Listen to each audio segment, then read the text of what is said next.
सुरेंद्र राजपूत जी, आपने हमारे सारे वक्ताओं की बातों को सुना है।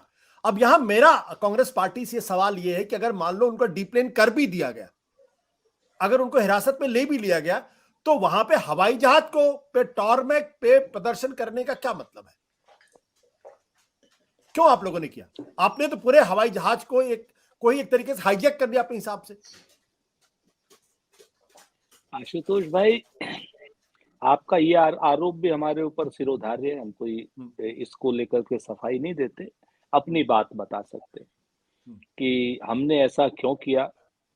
क्या हमने किसी को परेशान करने के लिए किया या किसी को बचाने के लिए किया? देश के लोकतंत्र में जिस तरीके का एक भीड़ तंत्र या एक अधिनायकवाद आ रहा है, उसके विरोध में किया ताकि आने वाली नस्लें और फसलें जो है हमारी सुरक्षित रहे, देश का संविधान सुरक्षित रहे, इसलिए किया।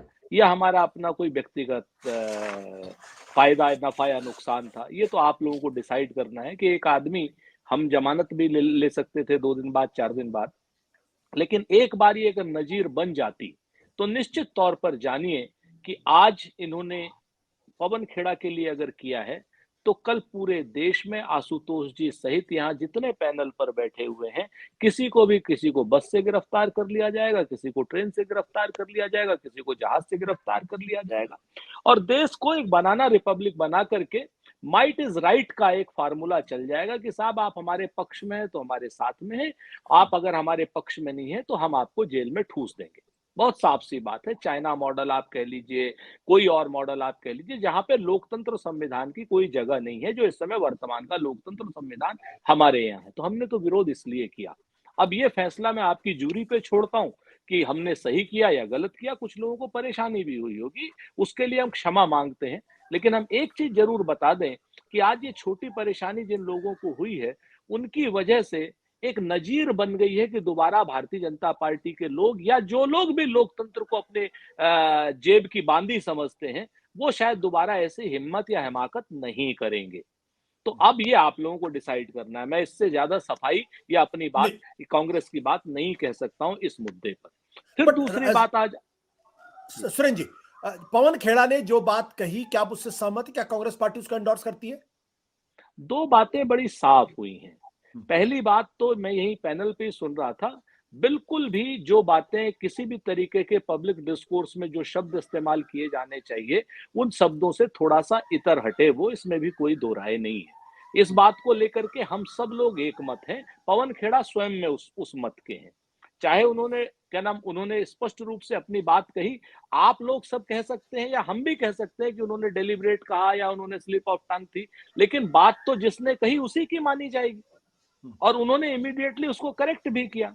नहीं होना ये अपनी जगह पर, लेकिन फिर से यहीं पर मैं आपसे बात बता देता हूं कि जिस आदमी के लिए उन्होंने कहा अगर वो आज भी एफआईआर दर्ज करे तो मैं उस आदमी के साथ रहूंगा।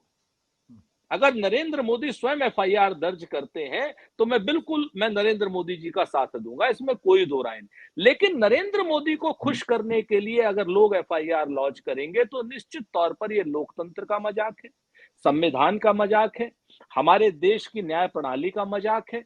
इस मजाक को, क्योंकि आप कर क्या रहे हैं कि नरेंद्र मोदी जी को खुश करने के लिए आप पूरे के पूरे देश की व्यवस्था को चौपट कर दे रहे हैं। एक आदमी को इतना बड़ा आप बना दे रहे हैं कि और वो भी संविधान के नाम पर। आप कहते हैं साहब प्रधानमंत्री के पिताजी को कहा, तो मैं ये पूछता हूं कि प्रधानमंत्री जी के पिताजी में और नेहरू जी के पिताजी में कोई अंतर है क्या? प्रधानमंत्री जी के पिताजी में राहुल गांधी के पिताजी में कोई अंतर है क्या? राहुल गांधी की मां में, या सुनंदा पुष्कर में, या रेणुका कुमार में जिसको शूर्पणखा कहा प्रधानमंत्री जी ने स्वयं, ममता दीदी में जिसको दीदी ओ दीदी करके कैसे उन्होंने कहा, सोनिया जी में जिसमें उन्होंने कांग्रेस की विधवा और जर्सी गाय कहा उनको। अगर इन सारी चीजों में कोई वो है तो प्रधानमंत्री जी स्वयं जिस चीज के पालक और पोषक है। ये बात कह करके मैं पवन खेड़ा जी के स्टेटमेंट को सही साबित नहीं कर रहा हूं, वहां हम कानूनी लड़ाई में, लेकिन मैं आपसे सिर्फ इतना पूछ रहा हूं कि क्या ये बात है ना, कहते हैं ना कि बकरी पाती खात है ताकि काढ़ी खाल, और जो नर बकरी खात है ताको कौन हवाल। बात ये है कि प्रधानमंत्री जी अगर स्वयं आहत है तो प्रधानमंत्री जी सामने हैं। बट सुरेंद्र जी, कांग्रेस पार्टी लगातार प्रधानमंत्री के ऊपर बिलो द बेल्ट अटैक करती रही है। कभी नहीं नीच कर कहती है, कभी चाय वाला कहती है, कभी रावण कहती है, कभी भस्मासुर कहती है, कभी चूहा कहती है, कभी नाली का कीड़ा कहती है, कुछ भी कहती है।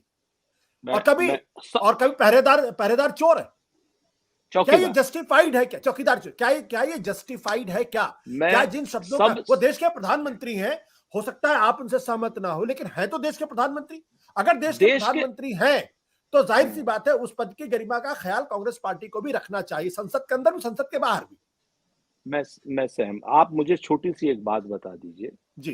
कि क्या प्रधानमंत्री पिछले 70, 75, 80 सालों में नरेंद्र मोदी पहले प्रधानमंत्री हैं, या इससे पहले कोई प्रधानमंत्री नहीं हुए, और या इससे पहले के प्रधानमंत्रियों को क्या क्या नहीं कहा गया? क्या वो आशुतोष जस्टिफाइड जी, है? क्या नहीं, मैं सुरेंद्र जी, नहीं सुरेंद्र माफ करिएगा, माफ, मैं मुझे मालूम है कि मनमोहन सिंह के लिए शिखंडी शब्द का इस्तेमाल किया गया था और बीजेपी के बड़े नेताओं ने किया था। क्या आपकी पार्टी जिन शब्दों का इस्तेमाल कर रही है, क्या इस वजह से जस्टिफाइड हो जाएगी क्योंकि मनमोहन सिंह के बारे में जिन शब्दों का इस्तेमाल किया गया, या राजीव गांधी के बारे में जिन शब्दों का इस्तेमाल किया, या नेहरू के बारे में जिन शब्दों का इस्तेमाल किया, क्या एक गलती दूसरी गलती को ढांप लेगी? नहीं ढापेगी, बिल्कुल नहीं ढापेगी। लेकिन मैं यही तो आपसे कहना चाह रहा हूं कि आप यहां पे प्रधानमंत्री की बात कर क्यों रहे हैं? प्रधानमंत्री की गरिमा क्या आपकी गरिमा से ज्यादा है? नहीं है। प्रधानमंत्री भी इस देश का संविधान में एक साधारण व्यक्ति है, और आशुतोष भी साधारण व्यक्ति है, सुरेंद्र राजपूत भी। तो प्रधानमंत्री के पिता की जो इज्जत है, वो आशुतोष के पिताजी की भी इज्जत है। मैं आपसे ये कहना चाह रहा हूं कि सबके लिए कानून बराबर है। मैं ये बात कहकर के किसी को जस्टिफाई नहीं कर रहा हूं। मैं ये कह रहा हूं कि जिस पब्लिक डिस्कोर्स को भारतीय जनता पार्टी ने पुष्पित और पल्लवित किया है, उसके साइड इफेक्ट अब भारतीय जनता पार्टी को उसके हमारे न चाहते हुए भी झेलने पड़ रहे हैं। मैं ये बात मैं बड़ी ईमानदारी से स्वीकारोक्ति कर रहा हूं कि वो जो उन्होंने जहर की खेती की है, उसमें से कुछ साइड इफेक्ट हमारे यहां भी आए हैं। जॉम्बीज जो है हमारे यहां भी बने हैं। मैं रोज आशुतोष भाई कम से कम सोशल मीडिया पे 5000 गाली खाता हूं। अगर मेरा कोई समर्थक 2 गालियां दे देता है तो मैं क्या करूं, कैसे रोकूं उसको? आप मुझे बताइए। रोज मैं 5000 गाली खा रहा हूं और वो कहते हैं कि भैया आपको तो 5000 गालियां दी। मैं आपसे ये कहना चाह रहा हूं कि जब अगर मैं आहत हूं तो मैं रिपोर्ट करूंगा ना, मेरा समर्थक क्यों रिपोर्ट करेगा? एक बात। दूसरी बात, मैं भारतीय जनता पार्टी से एक ही तो बात पूछना चाह रहा हूं। कहते हैं ना कि दुरंगी छोड़ एक रंग हो जा, सरासर मोम या फिर संग हो जा। एक तरफ रहो भाई, आप या तो अपने किए हुए सारी चीजें और आगे जो करोगे उसमें भी वही नियम कानून लगाओ, उसी तरीके से डिबोर्ड करो। और नहीं, अगर राजनीतिक रूप से एक छोटा सा किस्सा सभी लोगों को पता होगा, कमलापति त्रिपाठी जी चीफ मिनिस्टर थे, त्रिवेणी राय आजमगढ़ के विधायक थे, आजमगढ़ से किसी जगह से। त्रिवेणी राय ने इतनी गंदी टिप्पणी की थी कमलापति त्रिपाठी जी और उनके परिवार के ऊपर विधानसभा के अंदर, कि वहां पूरा हंगामा हो गया था और लोग उनको मारने दौड़े थे। कमलापति त्रिपाठी जी अपनी जगह पे खड़े हुए, उन्होंने कहा अरे नहीं भाई रुको हो, ये त्रिवेणी जो है ना, ये सरस्वती विहीन त्रिवेणी है, जाने दो इसको। एक लाइन में उन्होंने उसको उसकी जगह दिखा दी थी त्रिवेणी राय जी को, और मुद्दे को हटा दिया था। ये मसला बड़े लोगों का होता है। आप अगर जब बड़े होते हैं तो आप पर पत्थर पड़ेंगे। इंदिरा गांधी के ऊपर, राजीव गांधी के ऊपर, राहुल गांधी के ऊपर, इवन आशुतोष के ऊपर, हर जगह पे पत्थर पड़ रहे हैं। तो आशुतोष क्या या आशुतोष के समर्थक हर पत्थर का जवाब देंगे, हर गाली का जवाब देंगे? आप बताइए। मैं प्रधानमंत्री जी का उठा लेता हूं, उठाइए राहुल गांधी का, प्रधानमंत्री का, क्या हम सबके ऊपर एफआईआर कराएं? देश में डिबोर्ड कर रहे हैं आप।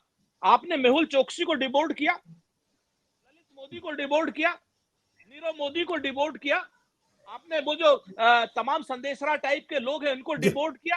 करते तो बेहतर होता। क्या पवन खेड़ा आतंकवादी है?